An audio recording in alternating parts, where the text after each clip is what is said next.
महाराष्ट्र सरकार में शामिल नहीं होगी शिवसेना, उद्धव ने विपक्ष में बैठने का किया फैसला। नेता विपक्ष के पद पर उद्धव ने किया दावा, विधानसभा सचिव को लिखी चिट्ठी।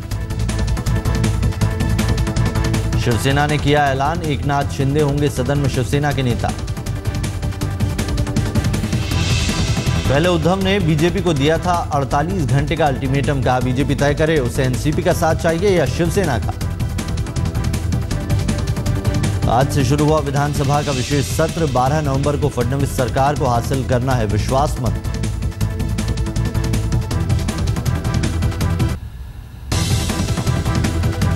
आज पूरे जोश में विधानसभा में दाखिल हुए शिवसेना के सभी नवनिर्वाचित विधायक। सदन के बाहर और भीतर बीजेपी और शिवसेना विधायकों ने की नारेबाजी। सदन के भीतर शिवसेना ने जय शिवाजी का बुलंद किया नारा, प्रत्युत्तर में बीजेपी विधायकों ने जय श्री राम का नारा लगाया।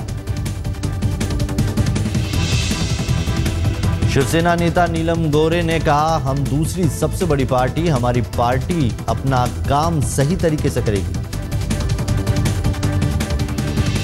केंद्रीय मंत्री और बीजेपी नेता राजीव प्रताप रूडी ने कहा, शिवसेना के साथ खत्म नहीं हुई है बातचीत, शिवसेना के साथ हमारी बातचीत रहेगी जारी। केंद्रीय मंत्री अरुण जेटली का बयान, जहां तक शिवसेना का सवाल है तो कुछ समस्याओं का खुद ब खुद हल निकल आता है।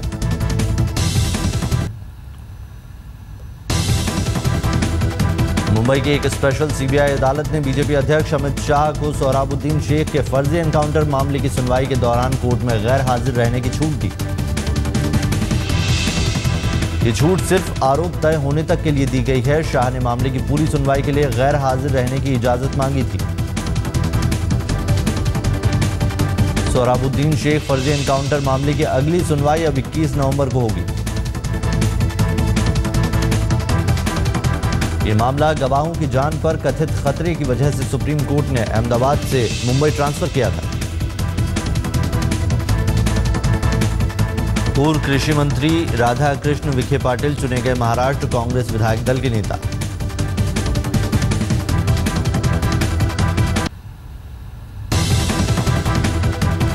लोकसभा और राज्यसभा चुनाव में भारी हार के बाद महाराष्ट्र नवनिर्माण सेना को संगठित करने की कोशिश में मनसे का शक्ति प्रदर्शन। मनसे अध्यक्ष राज ठाकरे के घर के बाहर हजारों की संख्या में इकट्ठा हुए पार्टी कार्यकर्ता। एनसीपी महाराष्ट्र विधानसभा के स्पीकर पद के लिए नहीं खड़ा करेगी उम्मीदवार, बीजेपी उम्मीदवार का करेगी समर्थन।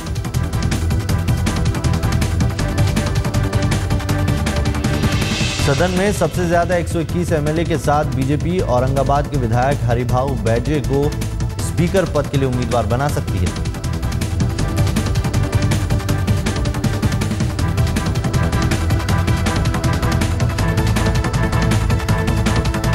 रालेगढ़ में अन्ना ने कहा, महाराष्ट्र में जल्द बननी चाहिए स्थिर सरकार, इस बार बारिश हुई है कम, इससे निपटने के लिए सरकार को जल्द बनानी चाहिए आगे की रणनीति।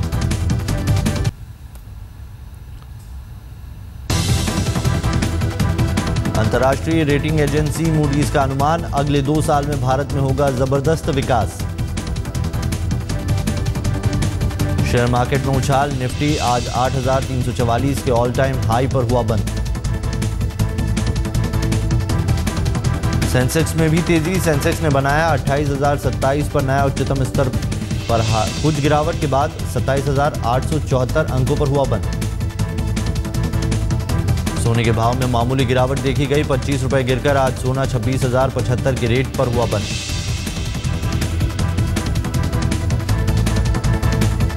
माधुरी अब डांस के साथ एक्सरसाइज भी सिखाएंगी। माधुरी ने अपने ऑनलाइन डांस एकेडमी के लिए लॉन्च की डांस साइज।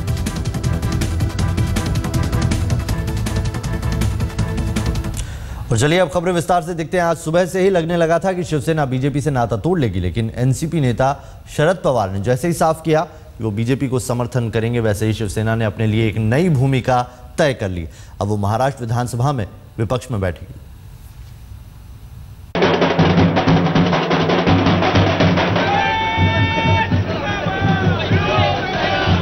भगवा साफा, सफेद कुर्ता पायजामा और गले में शिवसेना के नाम का अंगरखा पहने शिवसेना विधायक दूर से ही पहचाने जा रहे थे।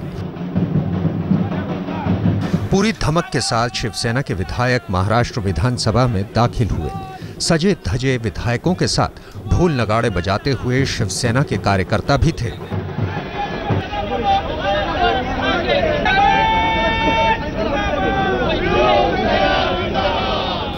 शिवसेना के विधायकों ने जय शिवाजी और उद्धव ठाकरे के नाम के नारे लगाए। सदन के अंदर भी यही हाल था।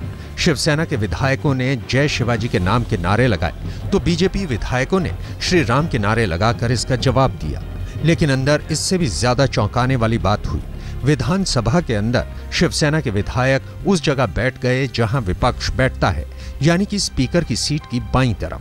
शिवसेना ने प्रोटेम स्पीकर जीव पांडु गावित से विपक्ष का दर्जा भी मांगा। इसके लिए विधानसभा सचिव को चिट्ठी लिखकर यह भी कह दिया है कि उनकी पार्टी के एकनाथ शिंदे विपक्ष के नेता बनेंगे। अभी आगे की भूमिका भाई आपके समझ में आई होगी कि लीडर ऑफ अपोजिशन का पोस्ट क्लेम किया है।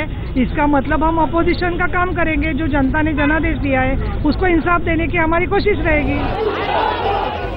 शिवसेना के घुटने टेकने के इनकार के बाद भी बीजेपी को लगता है कि परसों विश्वास मत तक बात बन सकती है। राजनीतिक बातचीत के क्रम में कुछ ऐसे बयान आते हैं। हम चुनाव के पहले भी उनका साथ चलना चाहते थे, चुनाव के बाद भी चलना चाहेंगे। इसलिए मैं समझता हूं कि इस विषय पर बहुत ज्यादा कोई टिप्पणी करने की आवश्यकता। आगे चर्चा होगी निश्चित होगी। दरअसल बीजेपी शिवसेना को मनाने के मूड में नहीं है। वो शरद पवार के सहारे विधानसभा में बहुमत सिद्ध करने को लेकर आश्वस्त है। महाराष्ट्र विधानसभा के मौजूदा आंकड़ों को देखें तो विधानसभा में कुल 288 सीट हैं, लेकिन बीजेपी के एक विधायक की मौत के बाद ये घटकर 287 हो गए। बीजेपी के जहां 121 विधायक हैं, वहीं शिवसेना के 63 विधायक हैं। बीजेपी को बाहर से समर्थन देने वाली एनसीपी के पास 41 सीट है, वहीं कांग्रेस के खाते में 42 सीट है, जबकि अन्य के पास 20 सीट है। शिवसेना के विपक्ष में बैठने पर बीजेपी को हर हाल में एनसीपी का साथ चाहिए। बीजेपी के 121 और एनसीपी के 41 को जोड़ें तो संख्या 162 पहुंच जाती है, जो बहुमत से 16 ज्यादा है। विधानसभा के पहले ही दिन जिस तरह शिवसेना विधायक विपक्षी सीट पर बैठे, उससे साफ है कि चुनाव बाद बीजेपी से सुलह समझौते के रास्ते बंद हो रहे हैं। अब 12 नवंबर को फडणवीस सरकार विश्वास मत पेश करेगी। अनिल देसाई के दिल्ली लौटने के बाद से ही भाजपा और शिवसेना में चर्चा पूरी तरह से रुक गई थी। शिवसेना के रवैये से गुस्साई भाजपा ने भी चर्चा करने की कोई कोशिश नहीं की। आखिरकार शिवसेना ने विपक्ष में बैठने का फैसला कर ही लिया। 25 साल तक एक दूसरे के साथ में इस विधान भवन में बैठने वाले दो दोस्त अब एक दूसरे के आमने सामने बैठते हुए नजर आएंगे। कैमरामैन महेश मोरे के साथ कमलेश सुतार, मुंबई आज तक। आखिरी वक्त तक उम्मीद बाकी थी कि शिवसेना सरकार में शामिल हो जाए और इसके लिए बीजेपी के दिग्गज नेताओं के साथ फोन पर बातचीत होती रही।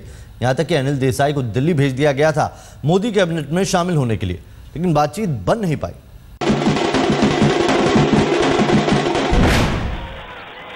रविवार शाम करीब 7 बजे सेना भवन में शिवसेना प्रमुख की मौजूदगी में हुई विधायक दल की बैठक के बाद उद्धव के तेवर बदले लगे। शिवसेना प्रमुख ने बीजेपी को 2 टूक कह दिया, शर्त मानो या फिर शिवसेना विपक्ष में बैठने को तैयार है। आतंकवाद म्हणणारे शरद पवार यांचा पाठिंबा आपण घ्यायचा का?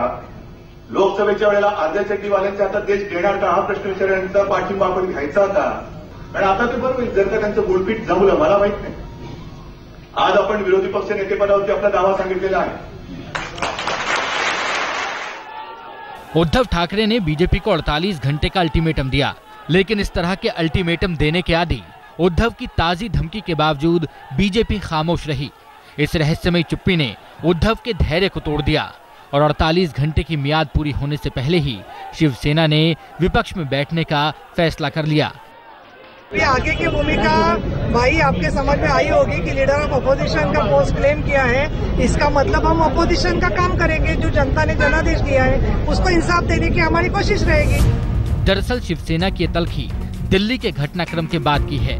इसकी शुरुआत बीजेपी के उस प्रस्ताव से हुई जिसमें उद्धव ठाकरे से मोदी मंत्रिमंडल के पहले विस्तार में शिवसेना के खाते से 2 मंत्रियों के नाम मांगे गए। बताया जाता है कि बीजेपी अध्यक्ष के भरोसे के बाद अनिल देसाई को उद्धव ठाकरे ने दिल्ली रवाना किया, लेकिन इस शर्त के साथ कि पहले बीजेपी महाराष्ट्र में किसी फॉर्मूले तक पहुंचे, तभी अनिल देसाई मंत्री पद की शपथ लेंगे। लेकिन बीजेपी ने इस जिद को खारिज कर दिया।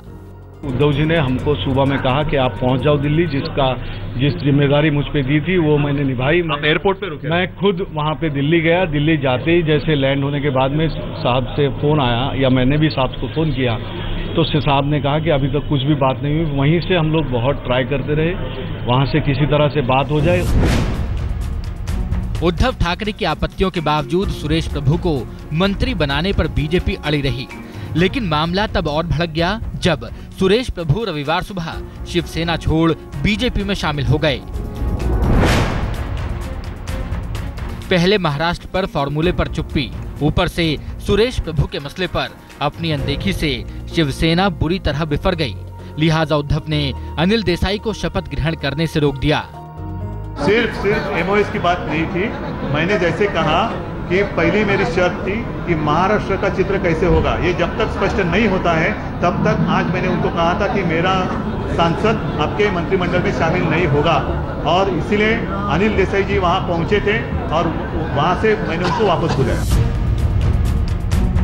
अब शिवसेना महाराष्ट्र में विपक्ष में बैठने का फैसला ले चुकी है, लेकिन दिल्ली में अनंत गीते मोदी सरकार से इस्तीफा नहीं देंगे। अब देखना होगा बीएमसी में बीजेपी और शिवसेना का गठबंधन कायम रहता है या वो भी इसी तलखी की भेंट चढ़ जाएगा।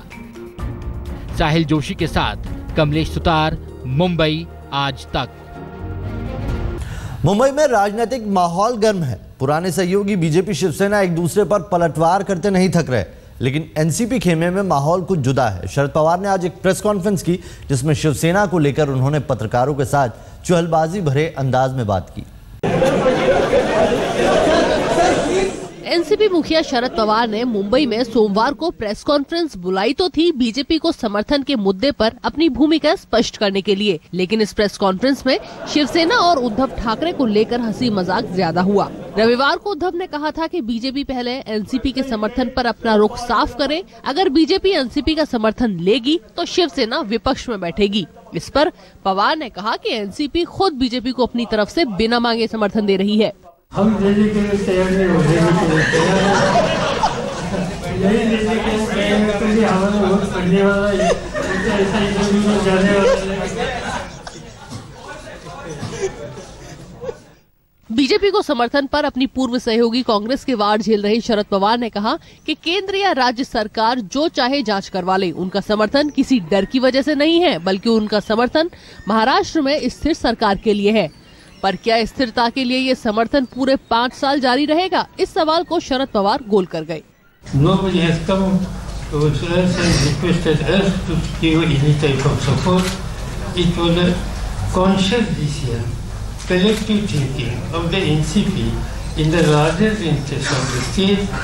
उद्धव ठाकरे ने भी एक कार्यक्रम में एनसीपी पर जमकर निशाना साधा।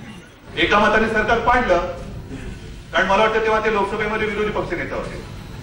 सरकार पाडल्यानंतर त्याने जेव्हा पत्रकारांनी विचारलं की आता सरकार बनवा, त्यांनी नाही, मी फक्त मोडतोड तांबा पितळवर आहे। सरकार पाडण्याची जबाबदारी होती, मी पाडू शकतो, मी बनवू शकणार नाही, म्हणे बनवण्याचं काम माझं नाही। आणि आता ते स्थिर सरकारसाठी भाजपला पाठिंबा देतात। शरद पवार के बीजेपी को बिना शर्त समर्थन के ऑफर से शिवसेना को काफी नुकसान झेलना पड़ा है।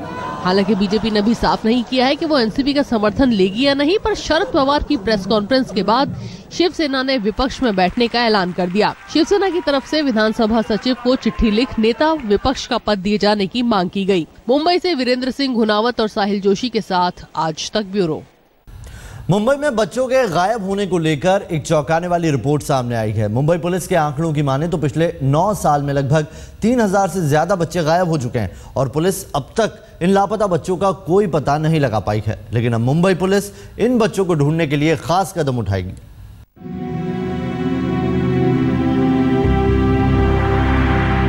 अजमल अली अंसारी, उम्र करीब 15 साल। अजमल 6 महीने से लापता है। वो बोल नहीं सकता। माँ की आंखें रो रो कर सूख गई हैं। अपने लाल की एक झलक पाने के लिए ये माँ तरस रही है। फोन की हर घंटी पर माँ को यही लगता है कि शायद उसके बेटे की कोई खबर होगी, लेकिन अब तक पुलिस के पास मां के इन सवालों का कोई जवाब नहीं। हालांकि अजमल की मां की उम्मीद अब भी कायम है। जिसके पास है वो मेरे को लौटा दे मेरे बच्चे, और कुछ नहीं। हम तो एक पल नहीं उसके बगैर रहते, रात रात भर उसी का याद आते रहते, कहाँ बच्चा होगा, किस हाल में होगा। बुक बाइंडिंग का काम करने वाले अजमल के पिता ने बताया कि मई के महीने में अजमल घर से अकेला निकला था और फिर वापस नहीं लौटा। अस्पताल से लेकर मस्जिद, शवगृह से लेकर रेलवे स्टेशन तक हर जगह अजमल को ढूंढने के बाद पुलिस में रिपोर्ट दर्ज करवाई गई। इतनी बड़ी हिंदुस्तान के अंदर में कहाँ खोजने जाएंगे, जहाँ तक कि वो बम्बई के अंदर हम लोग जान तोड़ कोशिश किए बच्चे को खोजने के लिए, लेकिन अभी तक कोई रिपोर्ट नहीं। मुंबई में साल 2005 से लेकर 2014 के बीच 3000 से ज्यादा बच्चे गायब हो चुके हैं। अब तक इसी साल 500 से ज्यादा बच्चे गायब हो गए हैं। बॉम्बे हाईकोर्ट ने बच्चों की गुमशुदगी को लेकर मुंबई पुलिस को फटकार लगाई है। इस फटकार के बाद पुलिस कमिश्नर राकेश मारिया ने बच्चों को ढूंढने के लिए हर पुलिस स्टेशन में एक स्पेशल स्क्वाड तैयार कर ली है। हम अगले 3 महीने में एक ड्राइव चलाएंगे। उसके लिए हमने हर पुलिसिंग के लेवल पे हमने स्क्वाड बनाया है, जिसमें एक ऑफिसर रहेगा, उसके साथ में 2 से 3 कर्मचारी उसमें रहेंगे और सोनली वही काम करेंगे। वो बाकी कुछ भी काम उनको नहीं दिया जाएगा। मिसिंग जो बच्चे हैं उनको ढूंढना, उनके बारे में तफ्तीश करना। अब उम्मीद करते हैं कि पुलिस का स्क्वाड बच्चों की गुमशुदगी पर लगाम लगा सके। मुंबई से आरिस चंद्रा के साथ आज तक ब्यूरो।